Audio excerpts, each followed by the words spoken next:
जय श्री कृष्ण। नमस्कार दोस्तों, स्वागत है आप सभी का हमारे YouTube चैनल पर। दोस्तों, आज मैं आपको माघ मास महात्म के 25वें अध्याय की कथा सुना रहा हूँ, जिसमें हम सुनेंगे पिशाच रूपी राजा चित्ररथ की कथा।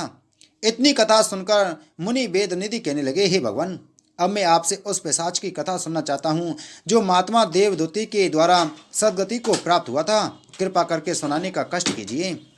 हे राजन, वेद निधि की यह प्रार्थना सुनकर लोमस ऋषि ने कहा, हे विप्र, जिस तरह पिशाच की मुक्ति हुई थी वह कथा आपको सुनाता हूँ। सुनो। द्रवण देश में एक चित्ररथ नाम का एक राजा रहता था। उसका जन्म चंद्रवंश में हुआ था। उसके पास अपार धन और अगणित सेना थी। यद्यपि वह राजा शास्त्रों का ज्ञाता होते हुए भी महाकामी व सदैव स्त्रियों में आसक्त रहता था। मंत्रियों द्वारा कही गई धर्म की बातों की ओर कोई ध्यान नहीं देता था तथा विष्णु कौन है, वह कहाँ रहता है, किसने उसे देखा है, इस तरह कहता हुआ वह दिन रात बुरे कामों में लगा रहता था। इतना ही नहीं, वह भगवान की पूजा करने वालों को कठोर दंड देता था। इस तरह कुछ समय बीतने के बाद उस दुरात्मा राजा की मृत्यु हो गई और उसकी दाह क्रिया भी उचित रीति से नहीं हो पाई। इसलिए यमराज के दूतों ने उसे अति पीड़ा पहुंचाते हुए उसे लोहे के कीले लगे हुए गर्म खम्भे से बांध दिया तथा धर्मराज ने उसका पिछला लेखा जोखा देखने के बाद उसे सारे घोर नरकों की यातना भुगतने के लिए यमदूतों को आज्ञा दे दी।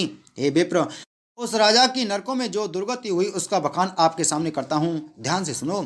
सबसे पहले वह पापात्मा दारुण और अति दुखद तामिश्र नामक नरक में ले जाया गया।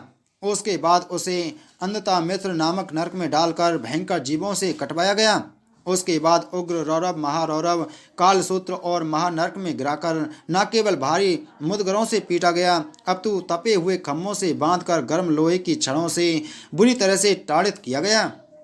हे मुनीश्वर, इसके बाद अशुभ कर्मों को तपन, प्रतापन और संप्रातन नामक नरक में गिराने के बाद संताप, ककोल, कुंडबल आदि 21 नरकों की घोर यातना सहन करने में जो यातना उसे भोगनी पड़ी उसका बखान सुनकर रोंगटे खड़े हो जाते हैं।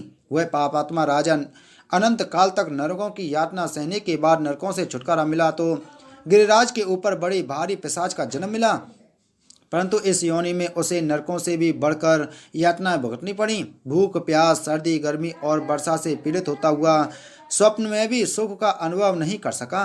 इस तरह राजा को पिशाच योनि में मुख दुख पाते हुए बहुत समय बीत गया तो एक दिन होनहार शुभ फल के कारण कोई शोक से पीड़ित होता हुआ एक प्रसवन वन में जा पहुंचा और बेहड़े के पेड़ के नीचे छाया में बैठकर भूख प्यास से अति दुखी होकर प्राणाहत हुआ जा रहा था।